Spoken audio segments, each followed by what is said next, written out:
Welcome to Tarot Tuesday for the week of August 11th. This is for Gemini, Sun, Moon, Rising. Take what resonates, and if this reading doesn't speak to you, go check out your other two science videos for deeper messages. So Gemini, we are here in Leo season, and we are at the beginning of eclipse season. So we're going to have our first eclipse in Leo. This Leo Aquarius axis of solar eclipse is going to last basically from now until 2028.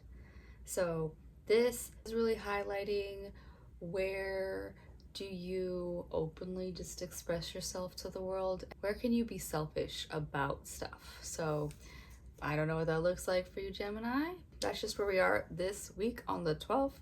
We also have a new moon that day because that's just how it works, is that moon blocks out the sun, because that's how a new moon works, is that the moon and the sun are kind of in direct path of each other between us. And so that's why when we read to our sun, our moon, because they're the closest things to us, so they affect us the most. And we also have, again, just a reminder that today on the 11th, we have Mars moving into Cancer. And so Cancer is going to be how we take more heart-led action for the next few weeks.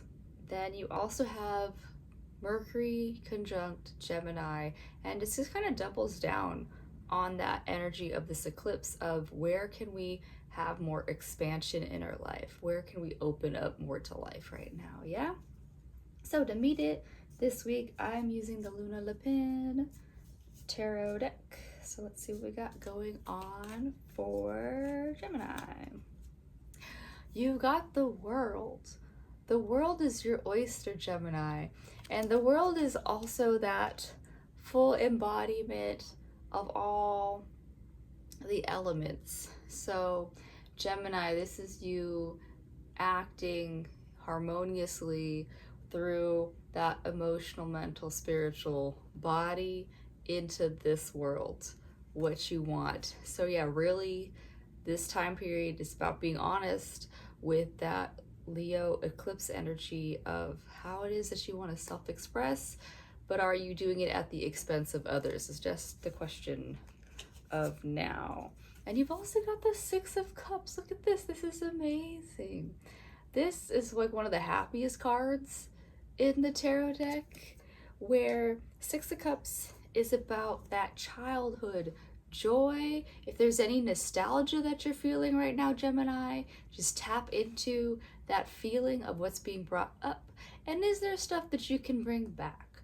Like the other day, I was at the store and I showed my sister a picture of a puzzle, and because that's something that we did a lot as kids, and she was just kind of like, and I was like, bitch, that's all I want to do. Like, I don't even know how people hang out together these days, because it's like people just go over, watch Netflix, and like play on their phones. The people aren't actually interacting. What I like about a puzzle is everybody just sits there, and then you can actually talk and hang out while your hands are occupied with the puzzle. But anyways, that's just me, Gemini. But for you, I don't know what it's gonna look like for you, but yeah, if there's something that was a big joy in your past, maybe it's time to bring it back. Yeah? Oh my god. No. You have the Three of Swords, and yeah, are you breaking your own heart? Oh my god. I hope no one's breaking your heart right now. But anyways, Gemini, like, yeah, like you are being shown this joy, but also, you know, don't put that past nostalgia on such a fucking high pedestal that you aren't living in the moment. Because it's one thing, it's like you can't, like the fucking, like, like the jock that can't get over his glory days in high school. Bullshit. Like, enjoy something now, Gemini. So, yeah, don't, like, break your own heart over something that doesn't exist anymore. Bring it back in some way that actually gives you pleasure right now. So, like, it's like I can remember that there was this food court in the mall that I would go to all the time as a kid. That doesn't exist anymore. which is sad, but I can choose to be sad over it, which I'm not, because I hella can't do dairy anymore. So like, cause like I was sad over a pizza, and it's like, I'm not even sad over pizza, but I have, you know, I found my own new niche spots and things that can supplement that feeling. So Gemini, I don't know what the fuck this is gonna look like for you, but you want to just make sure that you don't get so distraught over things needing to be a certain way, because things change and evolve over time, as do you, as do your pleasures. You just have to find new ways to get there. Yeah. Oh God, I am so sorry. What the fuck is this? 9 of Wands. It's right side up. But yeah, so this is saying that, yeah, you've lost things in the battle, and you are protecting what you hold dear, which is not a bad thing, Gemini. It's saying that, yeah, you have to figure out what it is that you want to protect in this lifetime, and what it is that you hold dear. But also, yeah, like, you can't hang on to things with such an iron fist. You need to allow things room to breathe. Like this guy, he's sleeping, and I'm not gonna pick him up. I might pick him up. I'm gonna pick him up. Give me love. I love you. Yeah, there you go. So maybe not that. It wasn't the example, but basically, yeah, I could spend my morning, instead of doing this video, just like cuddle mode.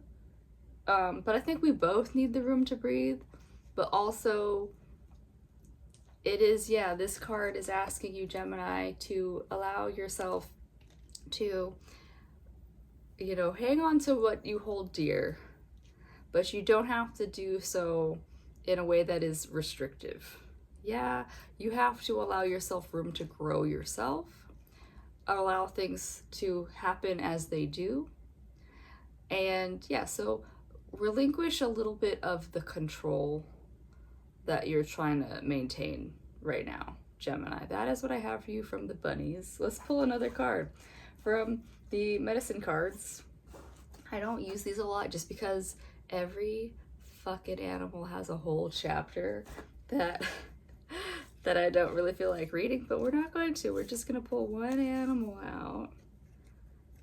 We're just gonna pull one animal out. Oh my God. All right, here we go. So you've got the owl.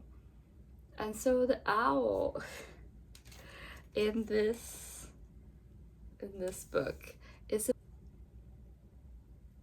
the owl is a symbol of death. And what's fun is I did this ceremony one time where I could not see outside of the little, I don't know what to call it, outside of the little structure that I was in, that someone had built where I used to live. I was in this little structure that had this little door opening, and to make sure that I was separate from everybody outside, because there was basically this big party that everybody where I was living was having, and it just kind of blocked me from them a little bit more. I had a tarp up over that one door so that no one would bother me in that space. But also, yeah, one night while I was in that space, I heard something kind of scurrying on my tarp, like a rodent or a lizard probably, and I did not hear this thing coming, because owls have feathers that are silent basically. And so all of a sudden, whatever was scurrying on the tarp was met with a hard bunch of flapping, and then that was it. And I didn't hear the bird leave either. So at some point in that night, an owl had come and like removed whatever was like on the outside of the structure that I was in. So that's benevolent death, is you don't see it coming. It's sitting on your side, ready to go at all points in time. And so Gemini, like, life is precious is the meaning of that. And don't cling so tightly to things that, yeah, are meant to come and go and flow in this flow of life that we're in. Yeah, that is what I have for you this week, Gemini. I hope that helps. I do hope that you find a way to, yeah, tap into this joy. Tap into this joy that you've always had, that you were born with. But yeah, there's no need to cling to it. Don't strangle it out of you. Yeah. And I'll see you next time. Bye.